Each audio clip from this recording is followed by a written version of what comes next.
Hello mga Lods, welcome to my YouTube channel. This is Andy Rabino TV Tech, nagbabalik. Meron naman tayong babahagi sa inyo, isang AM/FM radio na solar charger pero basag yung kanyang panel. At ito po ay ginagamit diretso na sa kuryente pero gagamit ng stabilizer na baterya. Ngayon yung kanyang baterya ay walang BMS. At pangalawang palit na ito, mabilis lang po na masira yung kanyang battery. Sinabihan ko na kasi yung may-ari na lagyan ng BMS pero ayaw. Sabi ko kung ayaw niyang bumili ng BMS na module, yung mga sirang battery ng cellphone, ibigay niya sa akin kasi kukuha ako doon ng BMS na gagamitin dito. Kasi bakit kailangan yung BMS? Dahil ang unit na ito ay continuous plug-in. So, ma-overcharge yung battery, matutuyuan, kaya siya nasisira. Hindi abot ng isang taon, nasisira yung kanyang battery. The reason why na kailangan natin lagyan ng BMS, Battery Management System, dahil po yan ang kanyang paggamit, continuous plugging in, na nakagamit sa battery. Bakit? Sabi ko sa kanya, brand new naman yung baterya na nilagay ko. Ito yung kanyang isa, tapos ito yung kanyang kapares.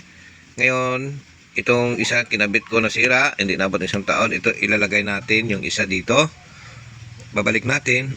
Pero kailangan ko talaga siyang lagyan ng BMS kasi continuous naka-plug in habang pinapakinggan.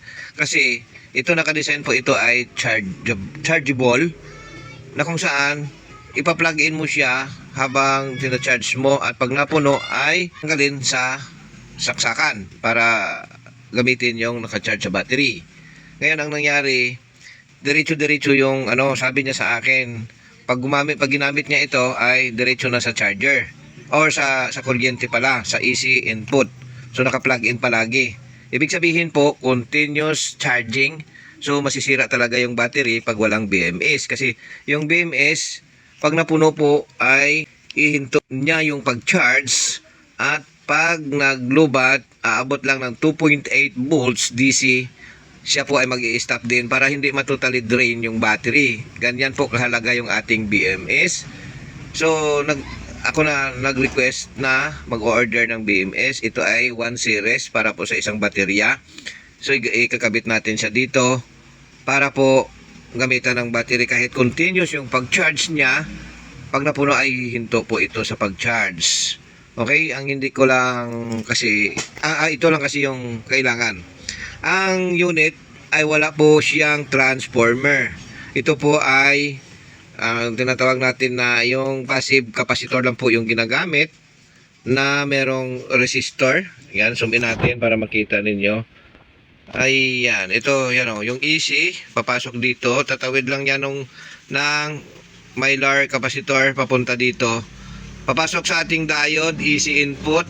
Ayan, tapos yung kabila naman ay ito, diretso din sa diode. So magko-convert yung AC na 220 volts at lalabas dito yung DC.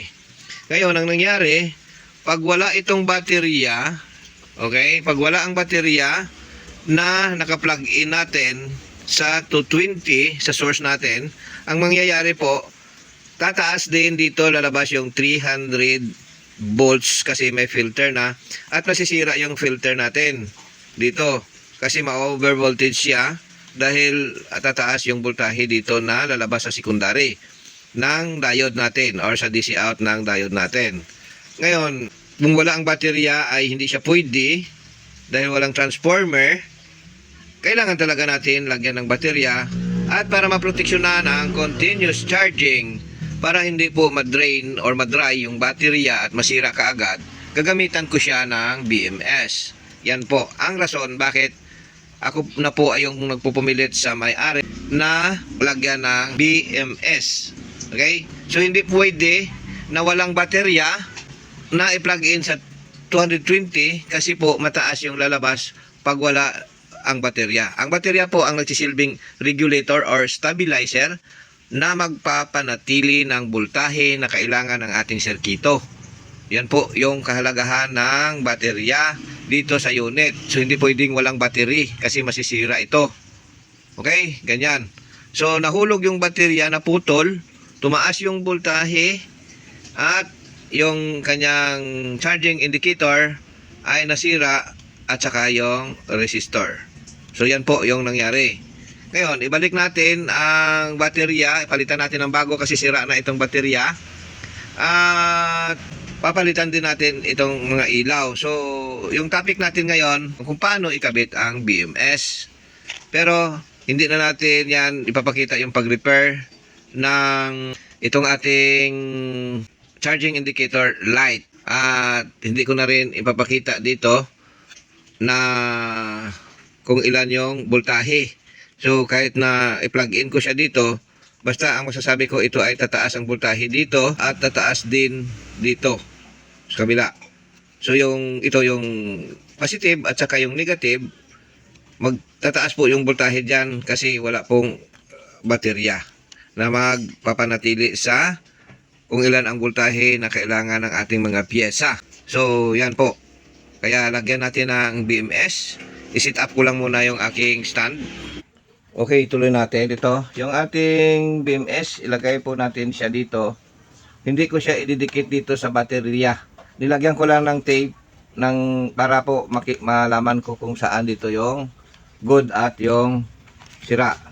So ito, naglagay na ako ng copper na solid para po ilagay natin dito yung ating BMS para po hindi malaglag. Ayan, parang magsisilbi itong holder. So, ilagay natin dito, mainit ito. Ayan. So, lagyan natin ng parang paa. Okay, lagyan natin ng paa. Dito ihinang natin. Siya nga pala, ito, papakita natin sa inyo. Ito. Ayan. Okay, meron tayong B negative at ito yung B positive. Ito naman yung P negative at P positive, ibig sabihin power input na negative at power input na positive. Dito po magkukonekta yung ating charger mula doon sa circuit dito, mula dito. Yan. So, ito yung ikukonekta natin sa sa battery. Okay, battery ito. Itong power positive at power negative. Ulit-ulit. Okay, lagay na natin siya doon. So, dito, hinangan muna natin yung B negative at B positive. Ayan. Tapos, ilagay natin yung power. Okay. Mainit. Ilagay natin dito yung power negative. Lagyan natin ng tingga. Ayan. Okay. Ayan. So, nalagyan na natin ng negative. Okay. So, ikabit natin dito yung negative para magsisilbi itong holder.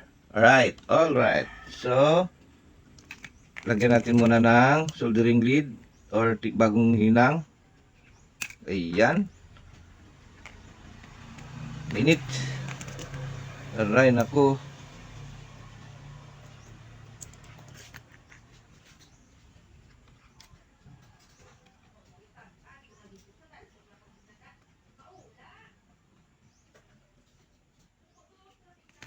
Putulin ko lang.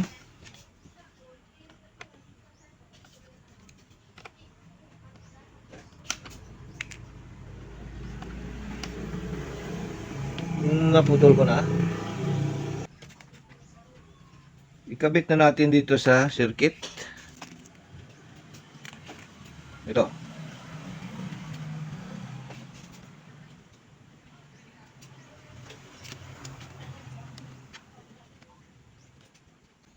Ayan. So, matibay. Ayan o.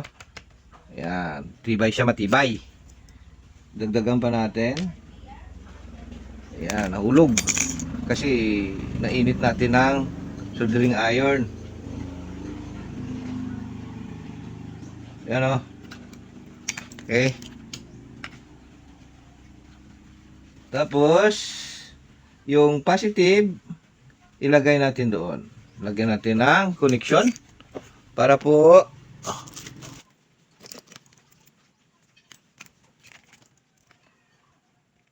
Lagyan na natin. Lagay natin dito sa positive.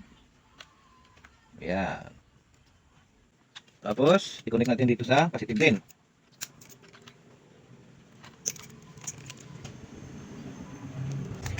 Aray ko.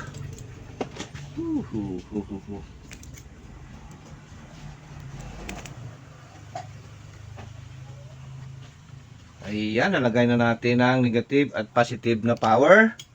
Dito naman sa B at sa B negative at B o B positive at B negative, ilagay natin yung baterya. Okay. Lagyan natin ng hinang na bago. Ilagay natin yung negative wire. Ito. Yung kulay itim. Okay. Yan. Tapos, ilagay natin yung positive din. Alright. Nalagay na natin. Baliktarin lang natin. Doon tayo sa kabila. Para medyo maganda. Ayan. Okay. Ngayon, nalagay ko na. Okay. Ilagay natin itong kanyang plastic na protection. Ayan. Tapos, ilagay na natin dito. Apat lang na wire, oh. Positive. Ayusin natin. Ayan.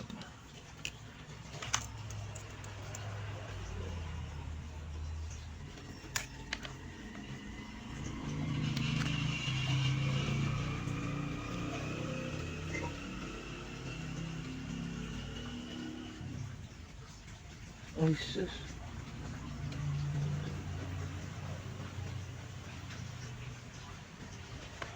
Kaya siya may time na 15 seconds para tumigas yung lead or tingga.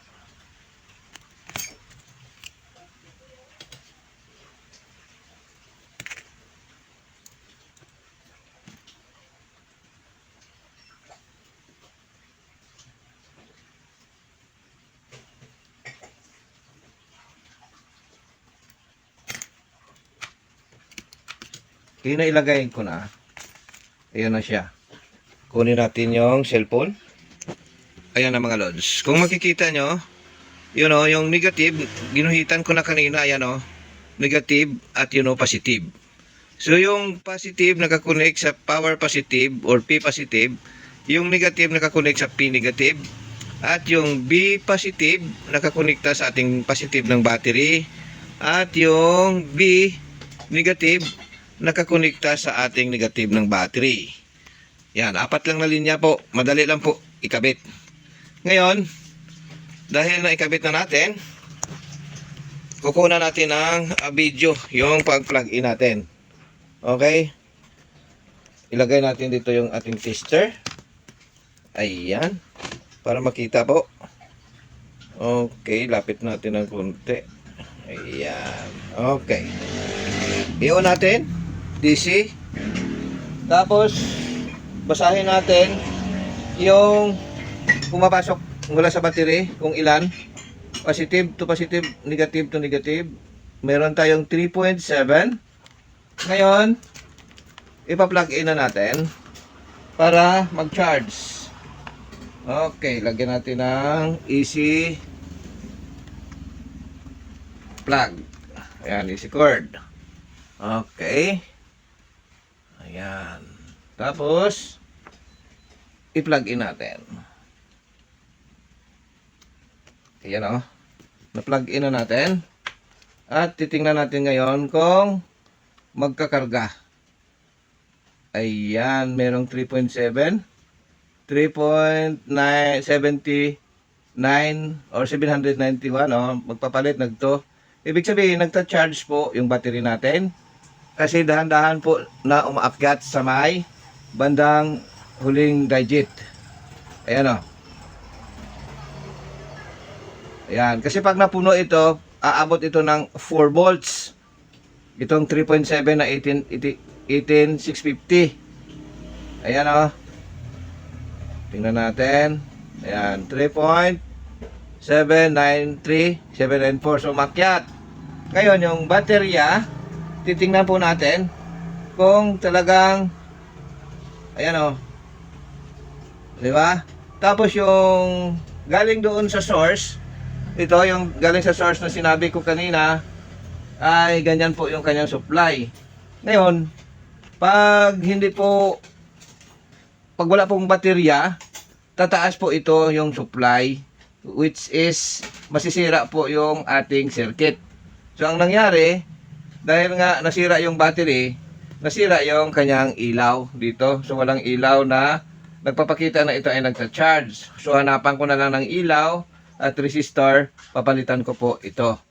Yan po. At pwede na siya pong paandarin kasi may 3.7 po yung kanyang voltahe dito. Yan o. 3.79 pa rin at may 0.5. So, paandarin natin kung aandar siya. Tingnan natin. Ito po delikado hawakan babala lang po sa mga kapwa ko technician, ang ganitong mga radyo po na walang transformer, wag pong hawakan kasi meron po yung live dyan. So, tinitiyak ko na ako'y naka-isolate kasi umuupo ako sa plastic na upuan at makapal po yung ating rubber na tsinelas. So, i-on natin.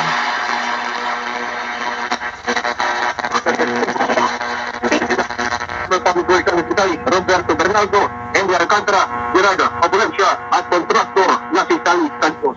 Nalito ang ating Panginoon, Secretary Frederick A. Vida, ang kalihim ng Kaguran ng Katarungan.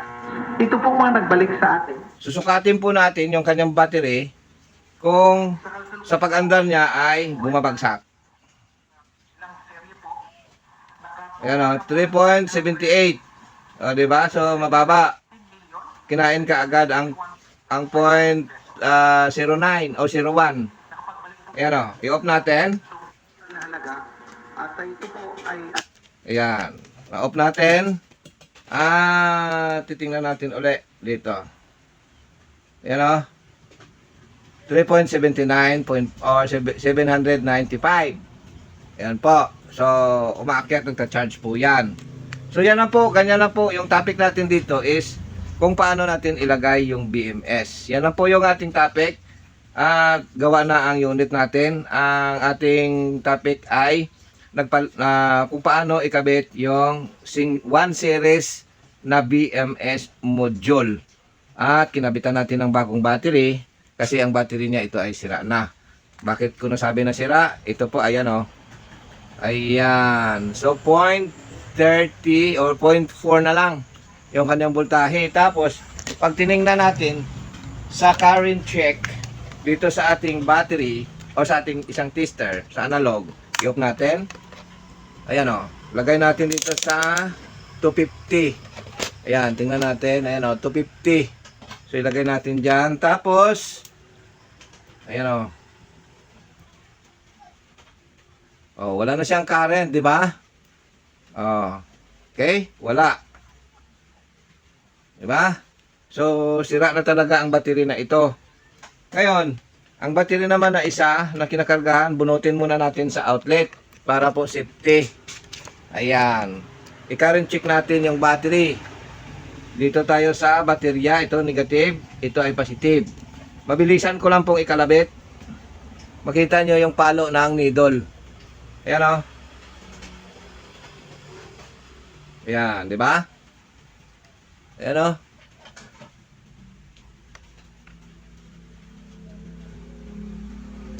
Oh, malakas yan. Okay? So, ganyan lang. At ito sure na, matibay naman. Hindi naman ito matatanggal kasi hindi naman ito tinutulak-tulak. Ayan o. Makapal yung ating hinang para po matibay yung kapit. At ito ipipix na lang natin yung battery. At hanapan ng ilaw. Solve na ang problem. Hindi na natin ipapakita yung buo na kung paano. Basta narinig nyo na umandar at nagawa natin ikabit yung BMS. Ganyan na po ang pagkabit ng BMS. 4 lang po na linya. May pangalan naman na B-, B+, at P-, P+. Yan na po. Sana po makatulong at may matutunan kayo sa video ko. Maraming salamat. At kung hindi ka pa nakapalo at nakasubscribe, follow and subscribe na, share, like, and comment.